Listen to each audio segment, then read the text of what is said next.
Assalamu alaikum.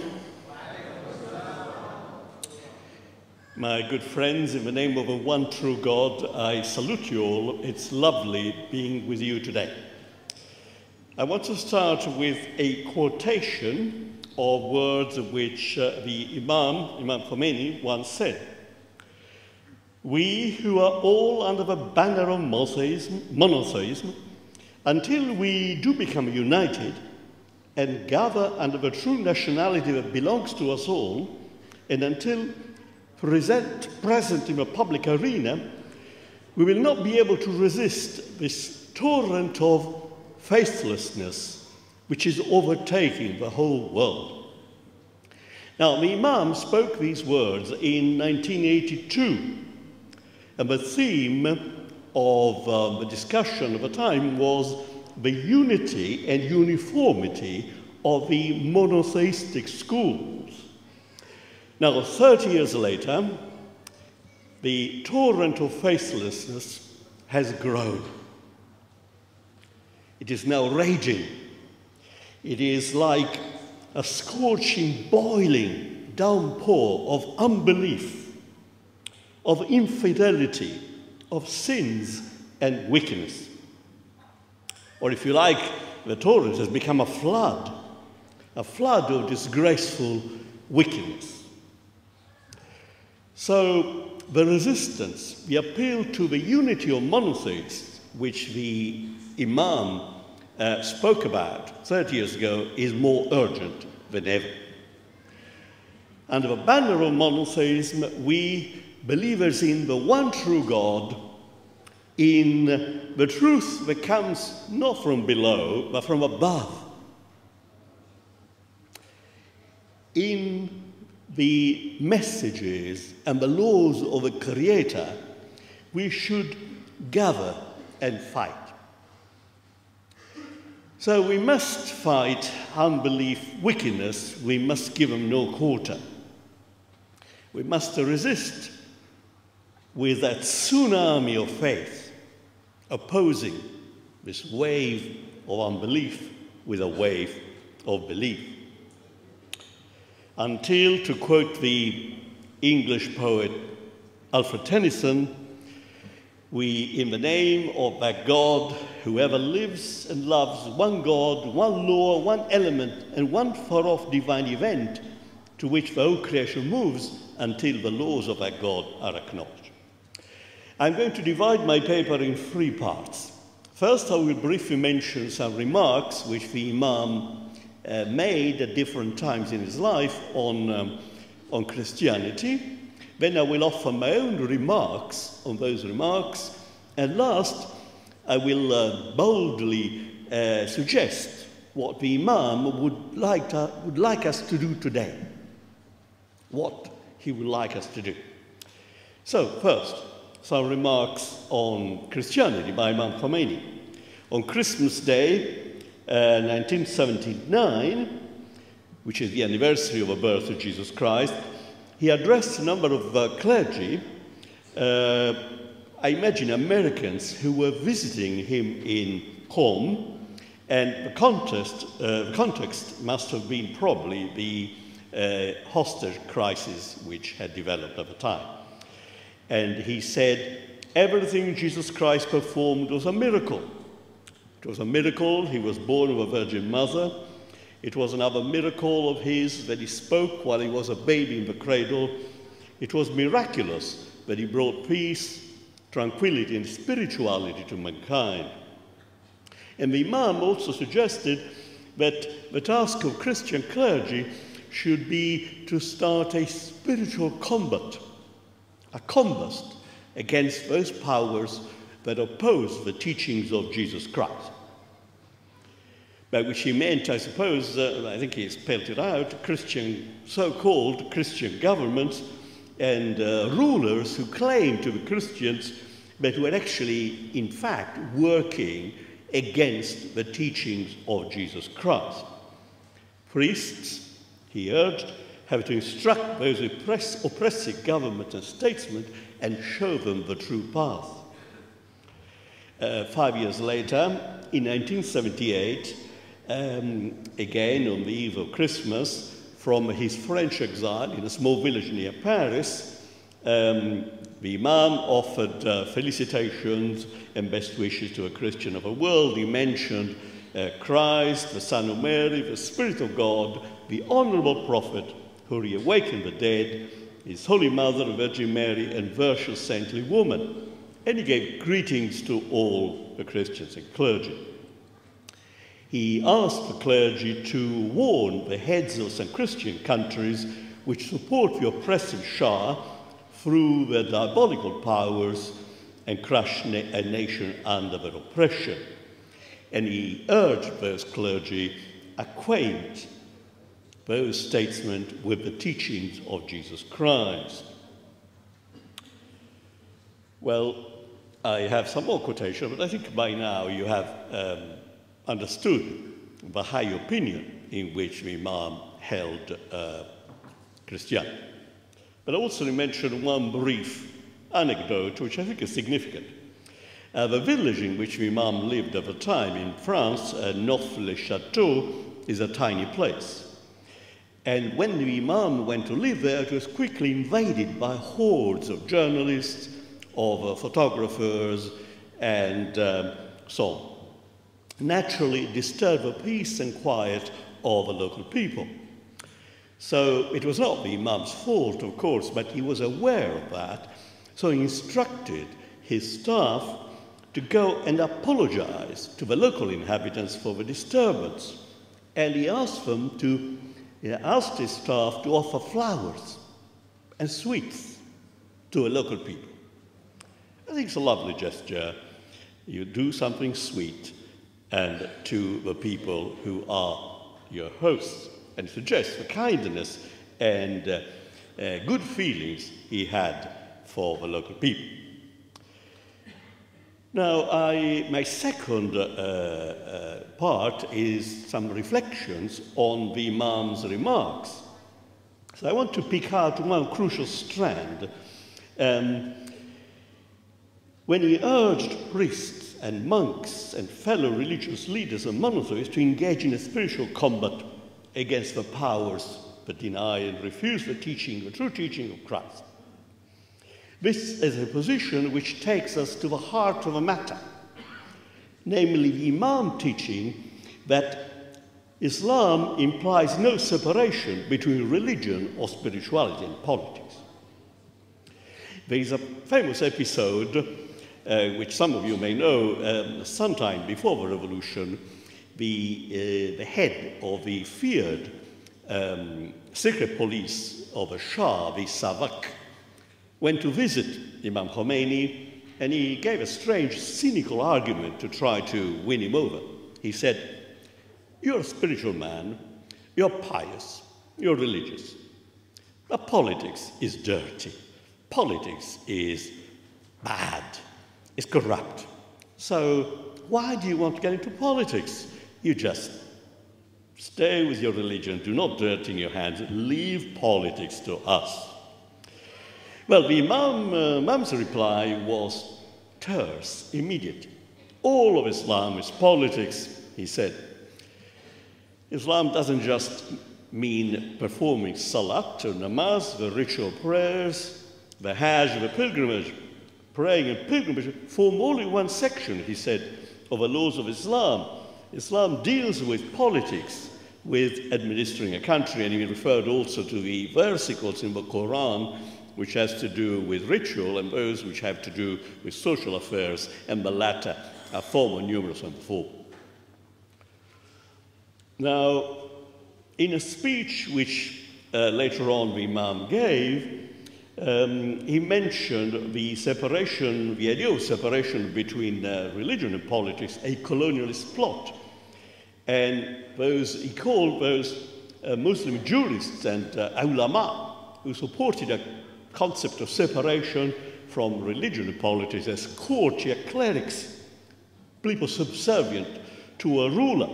They were just serving the interest of is a word that comes from the Quran, Taghuti politicians, he said, servants of tyrants, who were not genuine Muslims and who were in hoc to colonialism and imperialism in the various forms. And I'm reminded about what another famous Islamic revolutionary, Mario Sudan, said about some ulama who were actually not doing their job. He called them ulama su, scholars of evil. And I don't want to insult anyone, because we got lots of priests of su in Christianity, I'm afraid.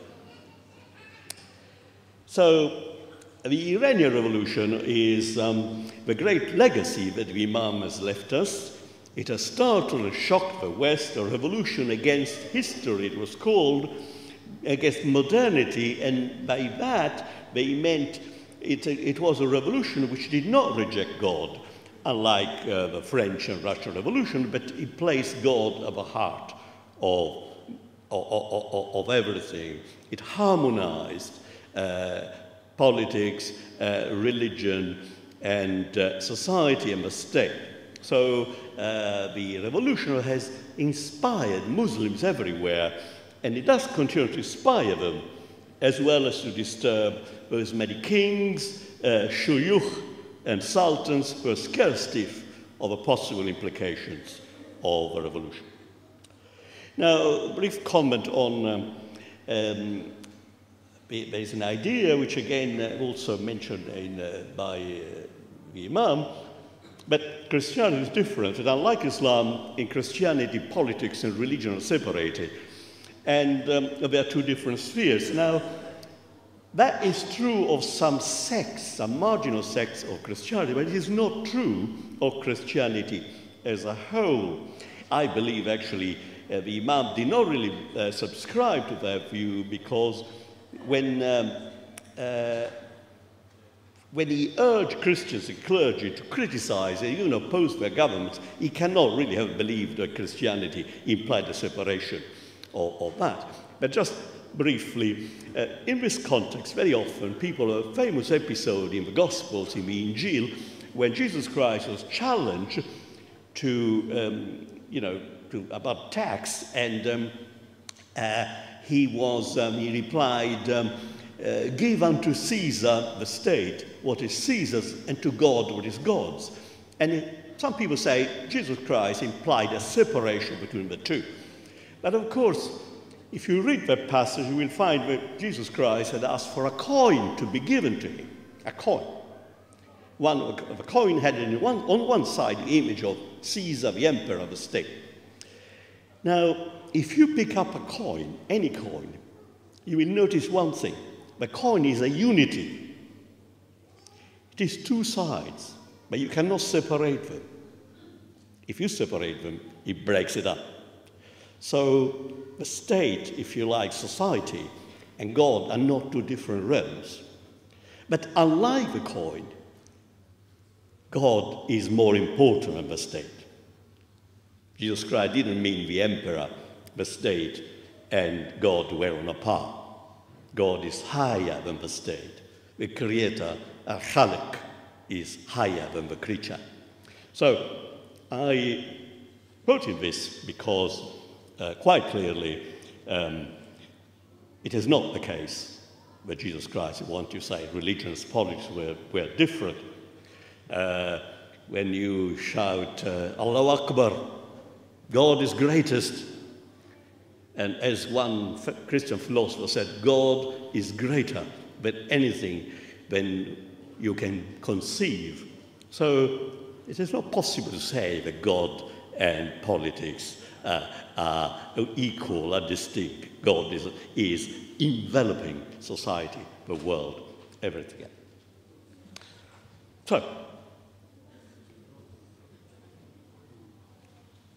also historically, very briefly, it is not the case that Christianity has seen society and the state as not subjected to the rule of God. The medieval popes, for example, claimed supremacy over emperors, over state, and Christian emperors were often deposed by popes when the emperors did not behave properly.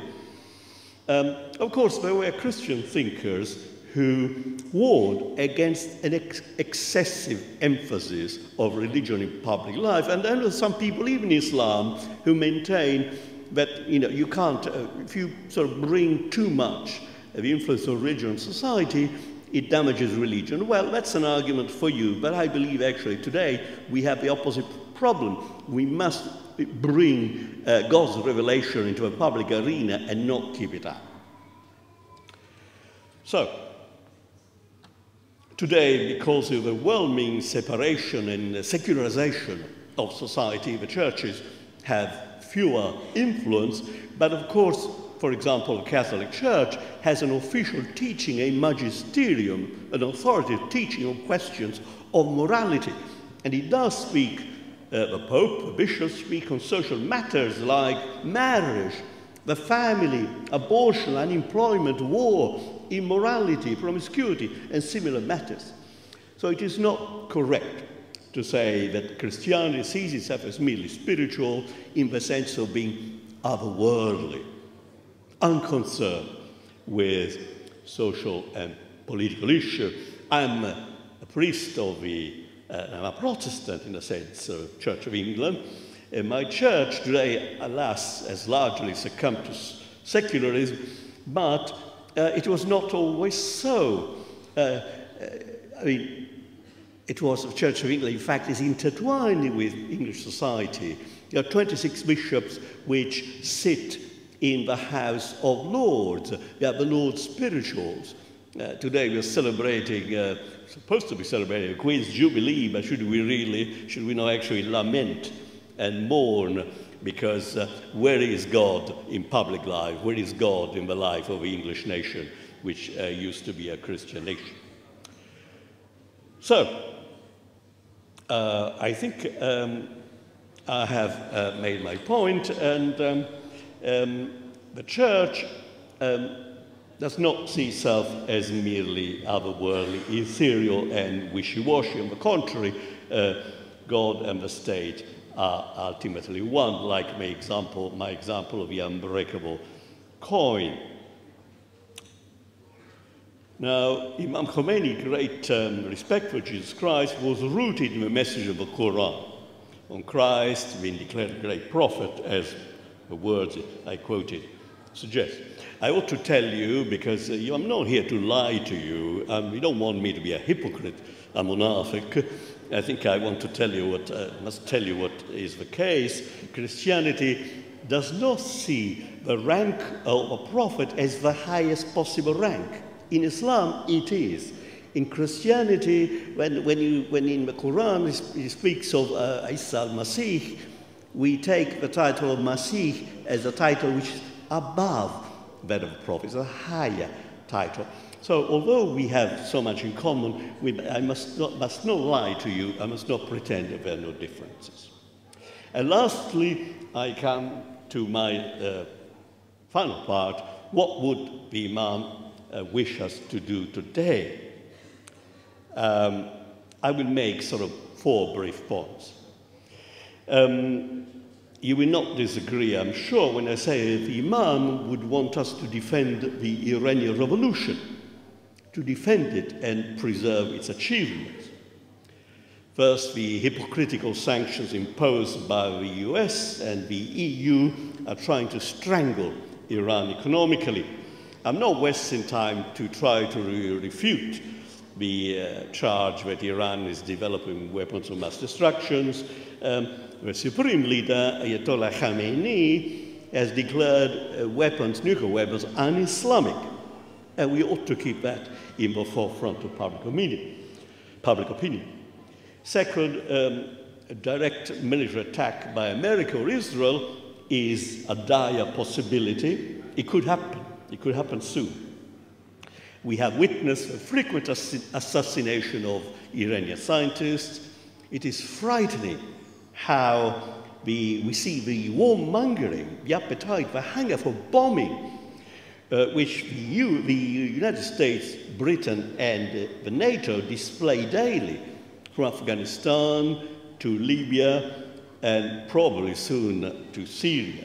The BBC the British Broadcasting Corporation, which should be renamed the British Bombing Corporation. It always supports NATO bombing campaigns. We pay for the BBC, if you have a television, out of our fees. We pay annual compulsory fees. Let us flood the BBC with complaints about this despicable daily warmongering. Third, the deliberate undermining of the revolution takes the form also of moral corruption. The military undercover operation, terrorism waged daily against Iran.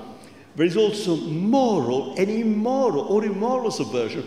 I believe some time ago it was Ayatollah Khomeini, his picture just behind me, isn't it? Who mentioned we're not so much worried about, military attack. It's the immoral forces with which the West is trying to attack Iranian culture.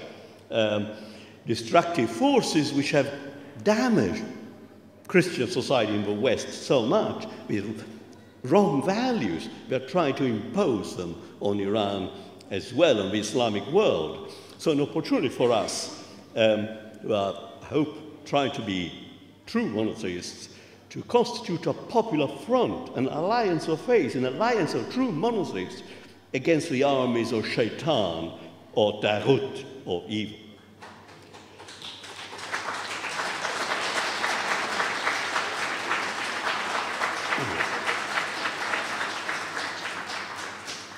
And fourth, politics must become theological.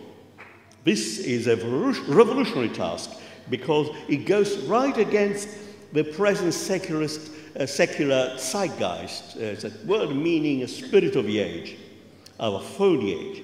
But it is an imperative spiritual and moral task. Plato, the great Aflatun, the great Greek philosopher, said that no true state, genuine state, would ever arise until philosophers become rulers.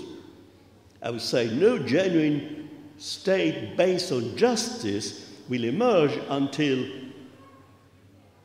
the people of God, the theologians, the jurists, the sacerdotes, the bearers of the sacred become rulers. And we have a good example in Iran. So there is a spiritual combat ahead. Let us not shirk our duty as fellow monotheists. Let us remember, in the words of the New Testament, that our battle is not just against flesh and blood, but against the powers, the world rulers of this present darkness, against the spiritual hosts of wickedness around us. Inshallah, we will vanquish them. Thank you.